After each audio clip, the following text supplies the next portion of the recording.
Renan,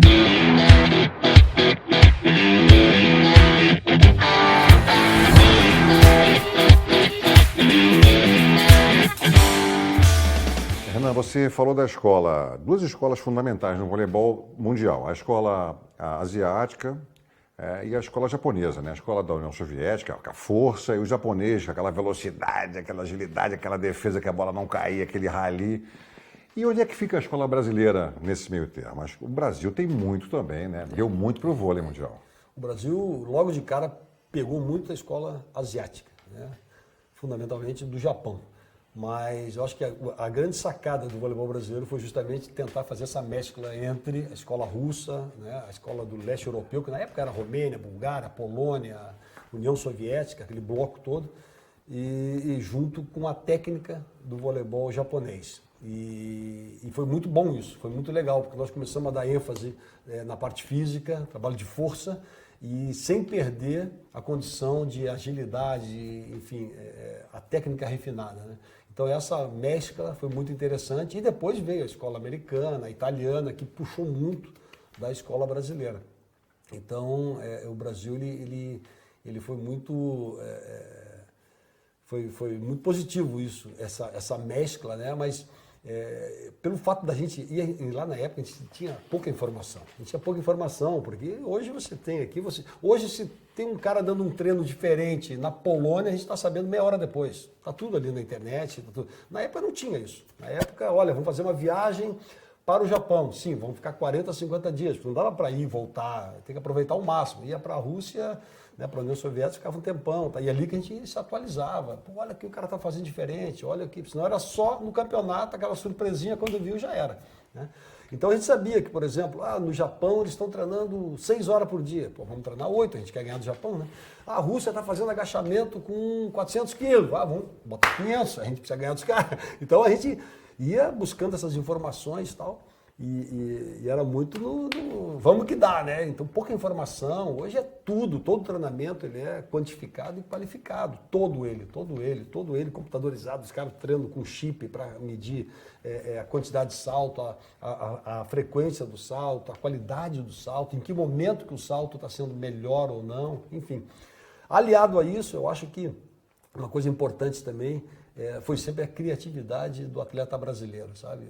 Do profissional brasileiro, o atleta, a comissão técnica. A comissão técnica também foi muito interessante com o Bebeto, porque ele sempre autorizou a gente a fazer. Porque como se treinava muito, a gente ficava pensando em soluções, né? Então, o saque jornada do Bernard, ele fez história ali, né? Que infelizmente não dá para dar em qualquer ginásio. É isso que eu ia falar, às vezes pegava no teto. Exatamente, era no Maracanãzinho, no Mineirinho, né? Poucos ginásios conseguia fazer com... mas foi fantástico. E funcionava, hein? Funcionava muito. O saque viagem, né? O saque viagem nasceu... Foi você que inventou? Isso. É verdade? Em 78. Como é que você criou esse negócio? Então, em 78, a gente foi fazer um jogo amistoso na China, né? Passar um tempo lá. E na época tinham 2 tipos de saque. O saque americano, que é o saque tênis por cima, né? E o saque japonês, que era o lateral, aqui assim, né? Tal. E eram esses 2 saques. Claro, tinha o saque por baixo, mas fundamentalmente e fixo, os 2 né? saques. Lá no fundo, na área de saque. Parado ali, exatamente. Tanto que tu tinha aquela... O limite, o curralzinho. 3 metros, só dali que você podia sacar. Eu estou olhando um chinês sacar, ele vem de lado, como se fosse dar o saque balanceado japonês, ele dava 2 passos e tirava um pé do chão e sacava forte, tirando um pé do chão. Aí eu falei, mas pode tirar um pé do chão para sacar, né? Mas se pode tirar um, pode tirar os 2 então, né? Aí regra aqui, regra lá e pode, nada impede, né? E pode cair dentro da quadra? Pode cair dentro da quadra, tem que bater fora da quadra, tu tem que lançar a bola, né? E antes de cair dentro da quadra, tu tem que bater na bola. E aí eu falei, então, vou ver esse negócio aqui. Aí comecei a fazer, treinar, tudo. E aí no Campeonato Gaúcho, em 79, 80, final do Campeonato Gaúcho, eu dei esse saque, né? Fiz vários pontos, porque na época se passava só em 2 caras recebendo, então o saque viagem era uma alegria, né? Só tinham 2, hoje passa em 4, né? 3 no mínimo. Muitas vezes em 4, com o oposto passando também. Então eu comecei a dar esse saque, tal. E levei para a seleção brasileira também, né? Aí o William Montanaro começaram a treinar também. Mas a primeira vez que eu dei pela seleção brasileira foi em 82. Brasil e na época era a Tchecoslováquia, né? Nós perdemos esse jogo. Eu lembro que o Luciano Vale estava narrando o jogo. E aí, quando estava já o jogo meio que andando para o final, eu peguei e dei o saque e errei o saque. O que é isso? Esse saque? Enfim, acabei errando o saque. Mas depois é um saque que hoje o mundo dá, né? Todo mundo está dando. E exportou, é você exportou um produto, muito né? legal. Mas e isso é bacana. Muitas coisas, né? O ataque do fundo, o primeiro cara a atacar do fundo foi o Tomasz Wojtowicz, que é um polonês. Em Montreal, ele atacava da segunda linha. Mas era uma bola alta, e assim, é você que vai atacar, bola alta para ele. E o Brasil colocou isso como uma jogada, né? O Bebeto botou isso como uma jogada, em transição, no contra-ataque, ataque, com uma bola de velocidade. Então, assim, o brasileiro, ele criou uma escola. Ele criou uma escola e que hoje o mundo tenta entender como é que é essa escola, porque o Brasil há 30 anos ele está no pódio, né? E assim, uma das minhas grandes missões quando eu assumi como técnico da seleção brasileira é que o Brasil estava há 14 anos como primeiro do ranking mundial, no masculino. 14 anos como primeiro do ranking mundial. Aí você pergunta, mas ele ganhou tudo? Não ganhou tudo. Mas só que ele estava sempre no pódio, estava sempre entre os 4 primeiros. Então, revezava. Uma hora era a Rússia, Brasil, Estados Unidos, Sérvia, Polônia, França, Itália, mas o Brasil estava sempre lá. Eles se revezavam, mas o Brasil sempre primeiro, segundo. E essa era a minha maior missão, era continuar mantendo o Brasil primeiro do ranking. E o ano passado a gente acabou em primeiro do ranking de novo e esse ano devemos acabar em primeiro do ranking também, porque fomos vice-campeões mundiais, ou seja, estamos sempre entre os melhores, né? Então essa é a diferença do campeão e vencedor, né? O voleibol é um projeto vencedor. Campeão, ele é campeão, está campeão, né? E o vencedor, ele é um vencedor, porque o Brasil, como nós falamos aqui algumas vezes, que o Brasil ele é favorito em todas as competições e tem que entrar com essa responsabilidade e saber suportar esse tipo de pressão. Então acho que esse é a escola brasileira, sabe? É saber que toda competição que entra existe uma responsabilidade muito grande e não tem como não dar o máximo. Agora, para ter resultados como o Brasil vem obtendo, é fundamental ter planejamento e ter gestão. Eu queria que você falasse também da tua experiência como gestor. Até no futebol você atuou, né? Aqui no Figueirense. Né? Tem um projeto da CIMED também. Eu queria que você falasse da tua experiência como gestor, no background do voleibol mesmo, né? E a importância que isso teve. Sim. Quando eu parei de jogar, Lico, eu parei de jogar pela Seleção Brasileira em 88, iníciozinho de 89. E fui morar na Itália. Eu fui para a Itália, fiquei 5 anos na Itália, 3 anos como estrangeiro e 2 como italiano. E infelizmente tive que abrir mão de ir para os Jogos Olímpicos que você narrou, em Barcelona, né? O Zé Roberto foi até a Itália, enfim, eu estava numa fase ótima na Itália. Cogitou, precisava de me convocar, eu não podia porque eu tinha pego a dupla cidadania. E na época, na Itália, só podiam 2 estrangeiros jogar. Hoje podem 4 dentro da quadra. Né? Então, assim, era difícil demais você. E aí eu não poderia perder essa condição de jogar como italiano. E aí fiquei 5 anos na Itália e voltei para o Brasil para ser treinador. Meu sonho era ser treinador, depois que parasse de jogar. Então, voltei para o Brasil, fiquei 2 anos no Palmeiras, para Malate, junto com o Brunoro. O Brunoro fez um time bacana. Foi minha primeira experiência como treinador. Depois eu fui para Chapecó, mais 2 anos, e depois na Olímpicos, mais 2 anos. E aí eu vim morar em Florianópolis, porque minha esposa foi criada aqui, minha esposa Analisa é italiana, mas veio pequena para Floripa, e nós elegemos então Floripa para morar, até por recomendação médica, porque foram 3 anos, 4 anos de tratamento do Gianluca e ele precisava morar próximo ao mar por causa do iodo, para desintoxicar, tirar a radioterapia e a quimio. E aí, fazia bem para ele. Aí compramos esse terreno, construímos a casa, né, próximo ao mar, com esse propósito. E vindo para cá, não tinha voleibol aqui em Floripa, né? Então eu falei, cara, eu vou fazer o meu projeto, vou fazer voleibol aqui. E muita gente falava, não, esquece, não vai dar certo, aqui não tem voleibol, aqui isso, aquilo e tal. E aí conheci o vice-reitor de uma universidade que chama Unisul, universidade com sede em Tubarão, e estava abrindo na Palhoça. E aí ele falou, não, eu me interessa assim, montar um projeto, tal. Então nós montamos um projeto, fiquei 6 anos como gestor desse projeto, 6 anos. Fomos vice-campeões brasileiros, fomos campeões brasileiros. No primeiro ano a gente foi vice-campeão, logo depois fomos campeões brasileiros. E na sequência eu montei o projeto da CIMED. Na sequência eu montei o projeto da CIMED. E nós não tínhamos muito orçamento, sempre foi muito bacana até, porque eu era o gestor do projeto, e aí meu filho chegou e falou, pai, quem vai ser o treinador? Porque eu nunca vi você jogar e nem ser treinador. Por que você não volta a ser treinador? Eu falei, não, filho, tudo de novo, não. E acabei voltei às quadras como treinador. Só que como a CIMED era nova, a gente teve que jogar Superliga B.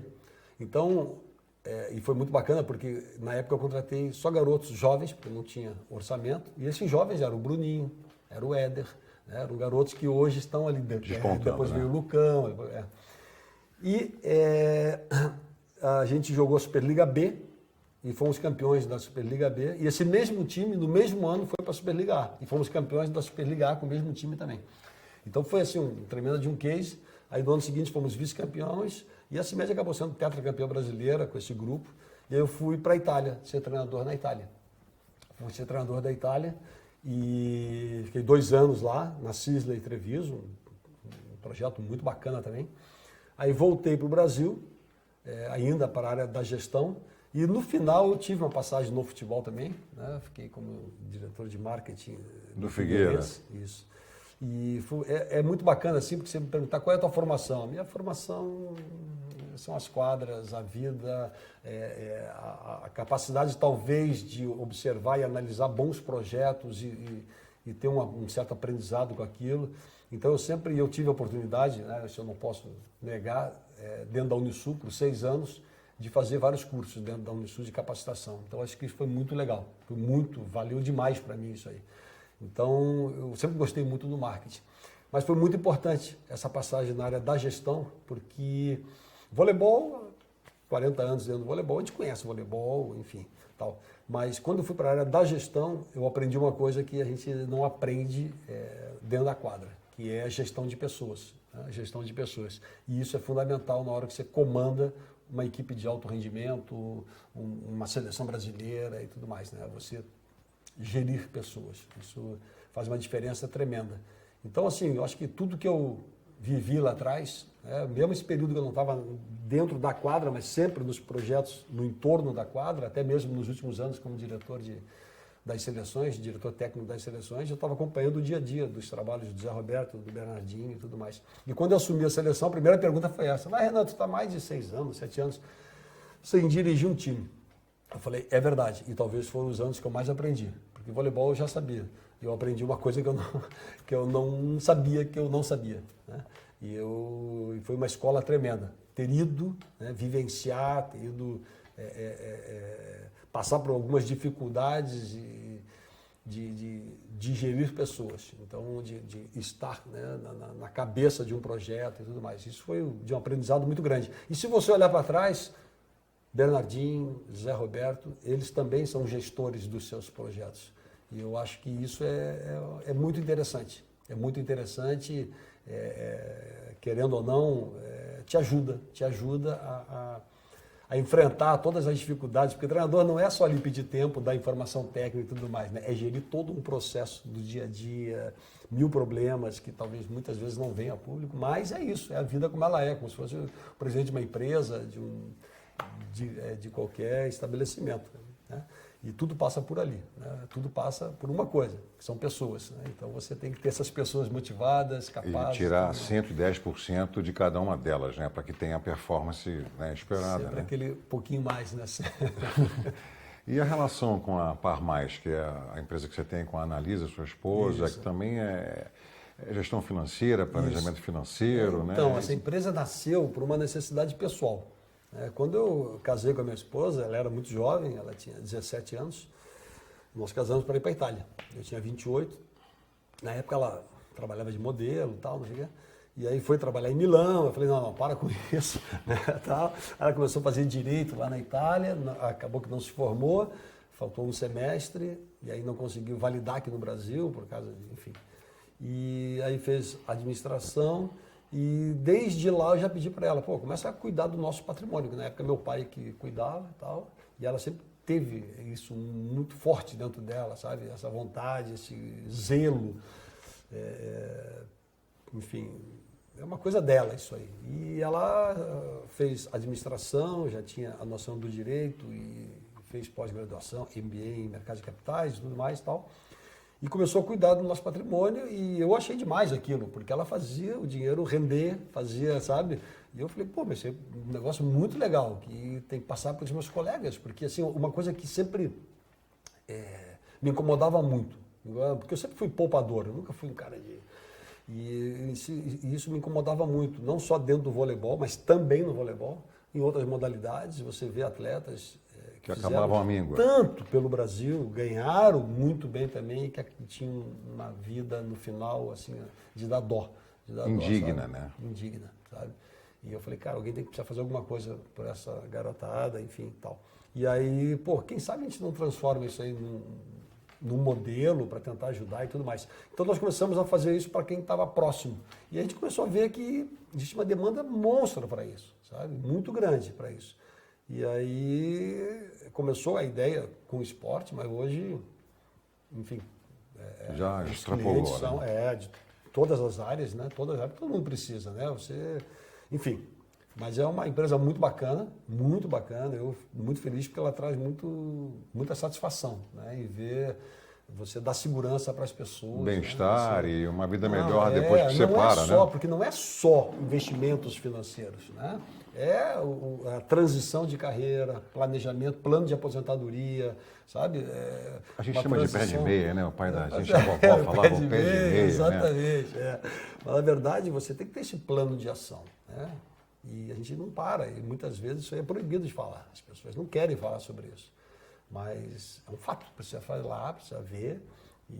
Então é muito, muito bacana, muito nobre o que a Par Mais faz hoje, é muito bacana. Eu estou muito feliz, me sinto muito realizado em fazer parte desse time também.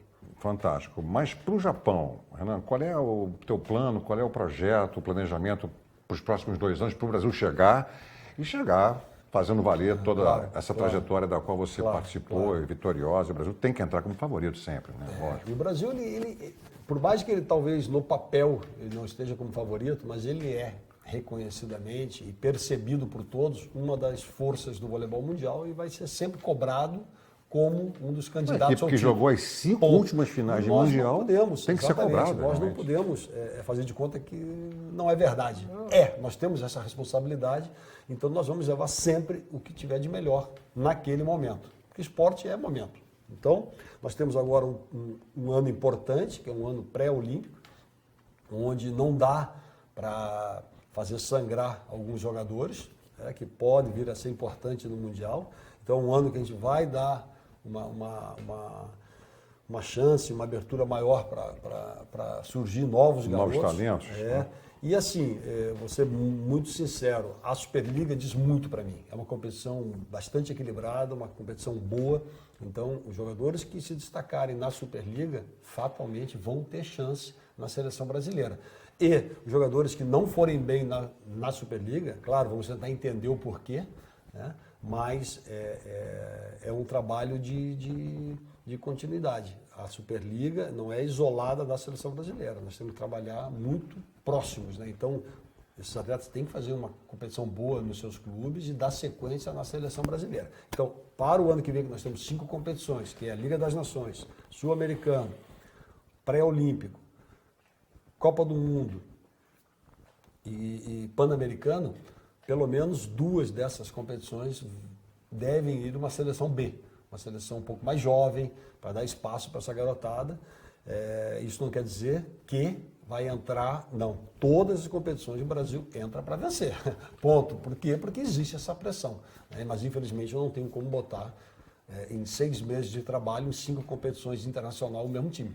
né? Então a gente vai ter que... E é sempre bom você poder dar essa oportunidade para esses garotos, né, que precisam rodar. Bom, então o Spotify já tem com exclusividade essa dica aqui, ó, você que está acompanhando, que joga a Superliga, você é atleta, ó, você que está começando agora, vai ter a oportunidade agora, né, de mostrar o seu jogo, o seu talento, quem sabe você vai defender a seleção brasileira no Japão, hein? Fica ligado no treinador, tá? Renan, eu queria que você desse um recado para quem está acompanhando o Spotify, para a gente encerrar o nosso papo. A gente vive um momento muito complicado no nosso país, né? Uma crise econômica muito grande, isso deve ter afetado também o voleibol, né? Evidentemente, né? Eu queria que você desse um recado para quem está nos acompanhando, né? Qual é a perspectiva no voleibol para esse novo Brasil que todos nós esperamos, né? Bem, eu acho que teria tanta coisa para falar, né? Mas eu acho que fundamentalmente, primeiro é para os jovens, né? Para os jovens que gostam do esporte, que não se afastem dele, procurem o esporte, porque o esporte é sim um meio muito, muito bacana. E o Brasil, assim, no voleibol, ele tem muita história. E segundo, para os gestores, para quem comanda, para quem está na linha de frente aí, né, na administração do esporte, da gestão pública, enfim, que tem a caneta na mão para decidir, que cuidem também do nosso esporte. Nós falávamos aqui no início do programa da importância que é o retorno forte do esporte na escola. É fundamental, é a base de tudo, é a base de tudo. A nossa pirâmide esportiva tem que estar bem sólida aqui embaixo. E é ali, é dentro da escola. Assim. Então, o meu sonho é esse, é ver que todo garoto tenha a oportunidade, de alguma maneira, praticar esporte dentro da escola. Mas tudo bem, eu sei que hoje ainda não é a prioridade para muita gente, mas a gente conta realmente que eles em algum momento olhem com carinho e dê essa oportunidade aí para os nossos jovens. Valeu, Dudu. Obrigado. Obrigado você. Hein? Espetacular, né? Valeu. Melhor maneira de inaugurar o Spotify não haveria, tá? Bacana. Sucesso na seleção. Obrigado. O Brasil todo torce pelo vôlei, por você e pela rapaziada, Bacana, tá? bacana. Valeu. Obrigado, um grande abraço a todos. Um abraço para o amigo Spotify. Na próxima, é lá que a gente se vê.